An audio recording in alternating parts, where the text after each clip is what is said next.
No one tells you this in church. When God truly places His calling on your life, things do not always get easier. Many times, they become more dangerous. Most Christians believe that anointing brings comfort, but in reality, it almost always brings conflict. And if you have ever asked yourself, why does everything feel harder right after I chose to obey God?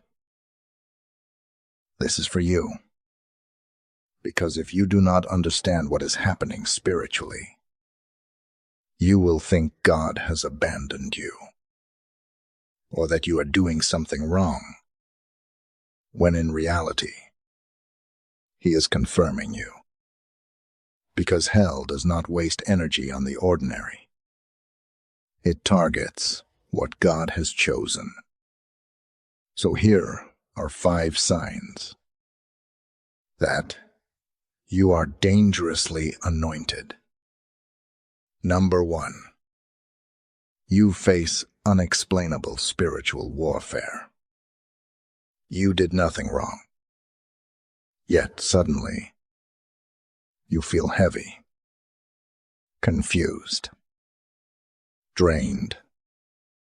Ephesians 6:12 says, "For we wrestle not against flesh and blood, but against spiritual forces." That means your battle is not always visible. Sometimes you wake up tired, even when nothing is wrong physically. That is not weakness. It is weight, because your calling has been noticed, and the spiritual realm responds to it. Number 2, you go through seasons of isolation. People drift away. Friendships fade. You feel misunderstood. But listen carefully. This is not abandonment. This is preparation. Hosea 2:14 says, "I will lead her into the wilderness and speak to her." God uses isolation to remove noise, to build dependence. David was alone. Joseph was alone. Jesus himself went into the wilderness because heaven isolates what it intends to elevate. Number 3, you face attacks on your mind, not your body. Your mind, overthinking, anxiety, doubt. The enemy cannot take your calling, so he targets your peace. 2 Corinthians 10:5 says, "Take every thought captive to the obedience of Christ," because your thoughts matter. And Philippians 4:7 says, "The peace of God will guard your heart and mind." So when your mind is under attack, it is not random. It is strategic. But it is also confirmation. Number 4, you experience delays and closed doors. You pray. Nothing opens. You try. Nothing moves. And you wonder, did I miss something? But Proverbs 16:9 says, "A man plans his way, but the Lord directs his steps." And Revelation 3:8 says, "He opens doors no one can shut, and shuts doors no one can open." That means something powerful. Every closed door is not rejection. It is protection, because timing matters. And premature success can destroy what God is building. Number 5.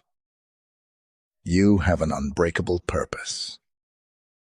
Even in pain, you cannot quit. You may cry.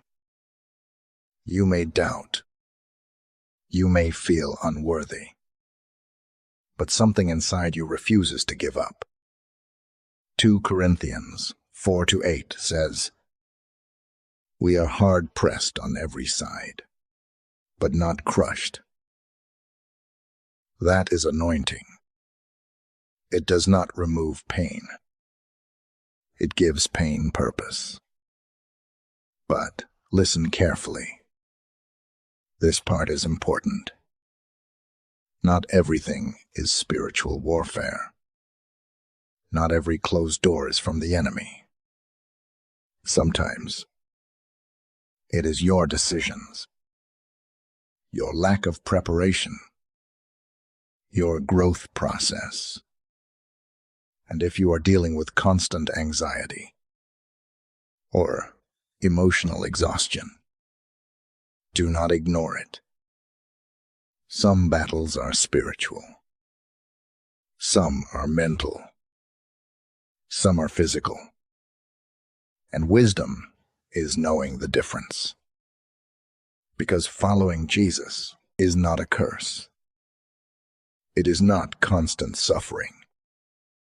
John 10:10 says, "I have come that they may have life, and have it abundantly."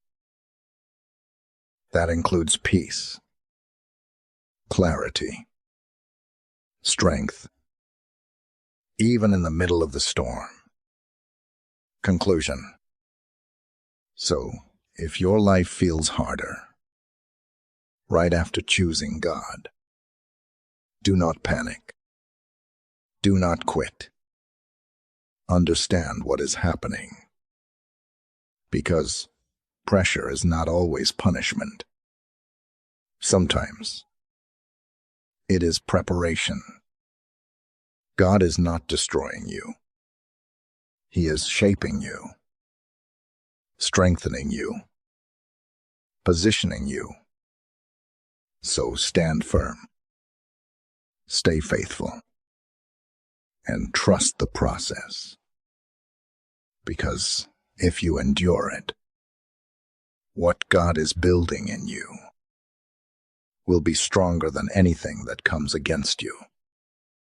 And that is what makes your anointing dangerous.